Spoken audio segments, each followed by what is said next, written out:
지금 이 시점에서 어떤 이슈들이 가장 주목되고 있을까요? 먼저 첫 번째로는 영국 반도체 설계 업체 ARM. 어제 정말 관심 많으셨죠?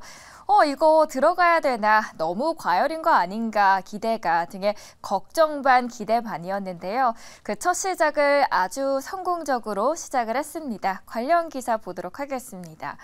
ARM shares rise as trading begins. 이번에 ARM이 트레이딩을 시작하자마자 rise, 오르다라는 기사입니다. 나스닥에 상장한 첫날 무려 25% 폭등을 했습니다. 투자자들 관심이 그대로 주가에 반영이 되었죠. 종가 기준으로 시가총액은 약 86조 7천억 원, 한국의 SK하이닉스에 근접하는 가치를 인정받게 된 겁니다. 그리고 월가에서는 엔비디아 정도의 가치였다라고 할 정도로 높이 평가를 했습니다. 다만 이 랠리가 정말 계속 이어질까라는 의문이 관건이겠죠.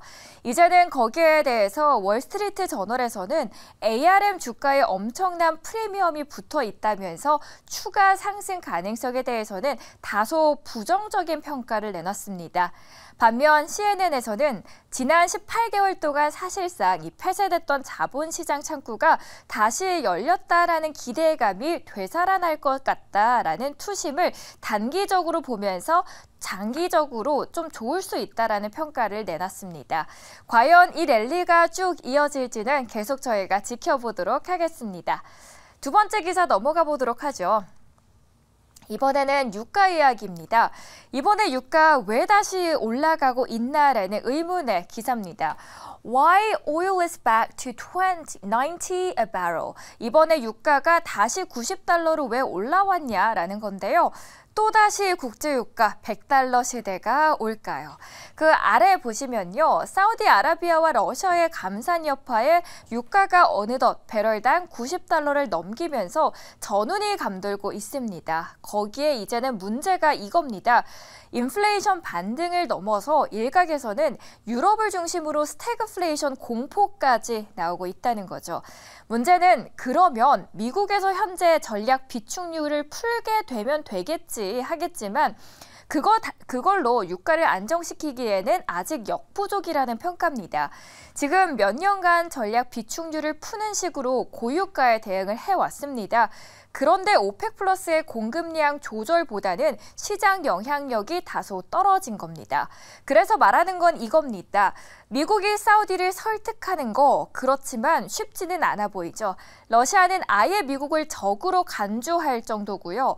여기에 사우디는 네옴시티 건설 프로젝트까지 걸려 있습니다. 이게 뭘 의미를 하냐? 사우디 최소 유가 80달러 이상을 유지해야 된다는 거고요. 쉽게 내리려고 하지 않을 거라는 겁니다. 이 상황이 이렇다 보니까 가라앉나 했던 인플레이션이 다시 꼬리를 들면서 PPI는 전월 대비 0.7% 급등했고요. 유럽의 중앙은행도 유가가 오르고 또 독일 경제가 위기에 닥치면서 금리를 25bp 전격 인상했습니다. 과연 유가는 어떻게 우리에게 영향을 미칠지 큰 숙제로 아직까지 남아있네요. 마지막 이야기입니다. 바로 파업 이슈입니다. 전미 자동차 노조 UAW라고 하는데요. 예고대로 현지 시간으로 15일 오전 0시부터 이 세계 기업 동반 파업을 시작했습니다. 그 안에 들어가는 기업들은 포드, GM 그리고 스텔란티스입니다.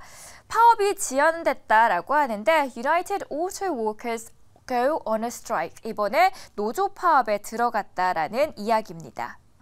과연 이번 파업에 미치는 영향 어느 정도일까 함께 보도록 하겠습니다.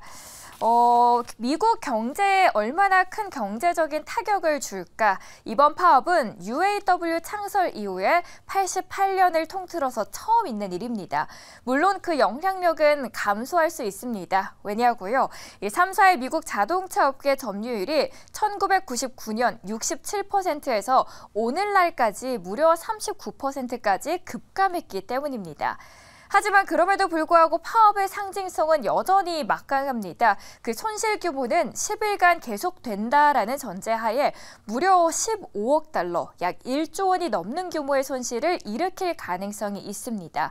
이게 왜 중요할까요? 소비자 부담도 무거워질 수 있기 때문입니다. 그리고 한 가지 더, 미국의 자동차 생산량이 3분의 1로 줄어들고 국내 GDP도 0.3에서 0.7까지 감소할 수 있게 됩니다. 진짜 문제는 만약에 이번 파업으로 정계까지 불똥이 튀게 된다면 일이 커진다는 겁니다.